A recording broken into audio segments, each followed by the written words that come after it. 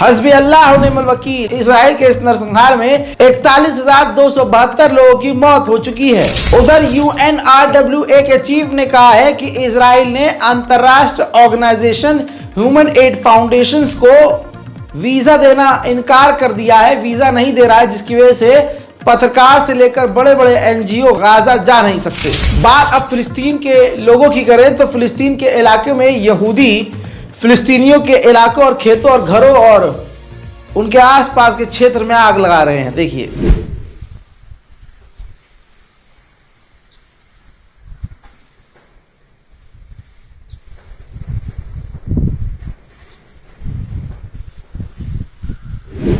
वहीं ये CCTV footage देखिए, फिलिस्तीन के इलाके हेब्रोन में ये तस्वीर देखिए, फिलिस्तीनी बच्चों को बंदूक की नोक दिखाई जा रही है। अजी 7 अक्टूबर से अब तक फिलिस्तीन के वेस्ट बैंक में 706 लोगों की मौत हो चुकी है, 5070 से ज्यादा लोग बुरी तरह से घायल हुए हैं। इसी फिलिस्तीन के वेस्ट बैंक के इलाके से फिलिस्तीनियों को गिरफ्तार भी किया जा रहा है। इधर एक बच्चों को देखिए, फिलिस्तीन के इलाके में इजराइल की मिलिट्री ने इसको गोली मारकर शहीद कर दिया है।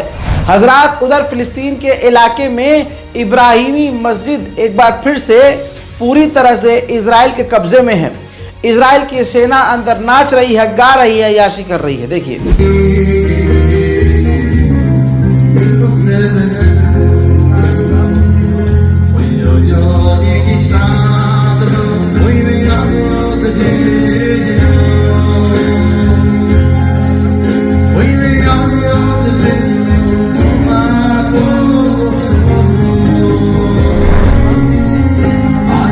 उधर इजराइल गाजा के अंदर अब तक 11,000 फिलिस्तीनी स्टूडेंट्स का कत्ल कर चुका है। उधर फिनलैंड पूरी तरह से नंगा ही हो गया है। फिनलैंड के राष्ट्रपति ने कहा है कि हम इजराइल को हथियार देते रहेंगे, इजराइल से हथियार लेते रहेंगे और फिलिस्तीन को मान्यता नहीं देंगे। उधर फिलिस्तीन के इलाके में सेटलर्स एक बार फिर से पकड़े गए हैं, जो कि फिलिस्तीनियों के इलाकों में हुड़दंग मचा रहे हैं। उसी दौरान जो अंतर्राष्ट्रीय पत्रकार मौजूद थे वहां पे, उन्होंने उनका वीडियो बनाया जो वहां हुड़दंग मचा रहे थे। तो यहूदियों ने धमकाया अंतर्राष्ट्रीय पत्रकार को और कहा इजरायलियों ने कि हमें प्रोवोक मत करो कि कुछ ऐसा हो जाए कि तुम्हारे भेजे में गोली लग जाए। उधर अमेरिका के विदेश मंत्री इजिप्ट पहुंचे और इजिप्ट पहुंचने के बाद $130 मिलियन से ज्यादा पैसा दे दिया है। कहा है कि अपना आप हेल्थ इंफ्रास्ट्रक्चर ठीक कीजिए, मेडिकल सेंटर ठीक कीजिए। दोस्तों, सीधी सीधी बात है, ये रिश्वत है। वहीं अमेरिका के विदेश मंत्री ने जो सीसी हैं इजिप्ट के राष्ट्रपति, उनसे हमास और इजराइल के बीच डील जो होने वाली है उसके बारे में चर्चा की है। वहीं गाजा के मुद्दे पर यूएई के प्रेसिडेंट व्हाइट हाउस पहुंचने की कोशिश कर रहे हैं। मेरे दोस्तों, $20 बिलियन एक बार फिर से अमेरिका ने इजराइल को मदद के तौर पर देने का ऐलान किया है। इस ऐलान के बाद कई सारे देश परेशान हो गए हैं कि आखिर इतनी ज्यादा मदद क्यों अमेरिका दे रहा है। ऐसे में अमेरिकी सेनेटर एक कानून लाने वाले हैं कि हम जिस तरह से इन संगठनों को सपोर्ट कर रहे हैं हम ना करें और इजराइल को मदद ना दें। यूरोपियन पार्लियामेंट में आयरलैंड के एक सीनियर अधिकारी ने मांग की है कि इजराइल ने इतने कानून तोड़े हैं कि उस पर अब पाबंदी लग जानी चाहिए। उधर यमन के इलाके में स्टारलिंक एक्टिवेट हो गया है। ऐसा लग रहा है कि स्टारलिंक जानबूझकर चालू किया गया है ताकि फिलिस्तीन के दुश्मन उसका इस्तेमाल कर सकें, क्योंकि यमन पर जब हमला होगा तो यमन के इंटरनेट पूरी तरह से ठप हो जाएंगे। मेरे दोस्तों, ये तस्वीर देखिए, ये हॉलीवुड के कुछ स्टार हैं जिन्होंने फिलिस्तीन का सपोर्ट किया है और फिलिस्तीन के सपोर्ट में इस व्यक्ति ने पिन पहनी है। उधर गाजा की सरजमीन के अंदर इजराइल जो लड़ रहा है, उन इजरायली सैनिकों में से ये 4 सैनिकों को देखिए जो हमास के हमले में वहां से ले जन्म हुए हैं। एक बार फिर से एक और अधिकारी साफ तौर से नेता कह रही हैं कि इजराइल एक बार फिर से नकबा कर रहा है। Madame la Présidente, Monsieur le Commissaire, chers collègues, des accords Sykes-Picot de 1916 jusqu'aux conditions de création de l'État d'Israël qui sacrifiaient déjà les Palestiniens expulsés de leurs terres, le peuple palestinien subit depuis près d'un siècle une Nakba continue. L'histoire nous rappelle les responsabilités politiques des pays européens dans ce conflit colonial. À Gaza, un génocide par destruction du groupe social est en cours. En Cisjordanie, une colonisation de peuplement qui rend impossible toute avancée politique quant à la libération du peuple palestinien. Israël a instauré un véritable régime d'apartheid. उधर मेरे दोस्तों, लंबे समय के बाद मोहम्मद बिन सलमान दुनिया के सामने आए और उन्होंने कहा कि इजराइल के साथ नॉर्मलाइजेशन के लिए काफी बड़ी शर्तें हैं, जिसमें इजराइल के साथ हम नॉर्मलाइजेशन कर तो सकते हैं लेकिन फिलिस्तीन को मान्यता दिलवाए बिना नहीं। हजरात, जर्मनी ने इजराइल को झटका देते हुए तमाम हथियारों पर पाबंदी लगा दी है।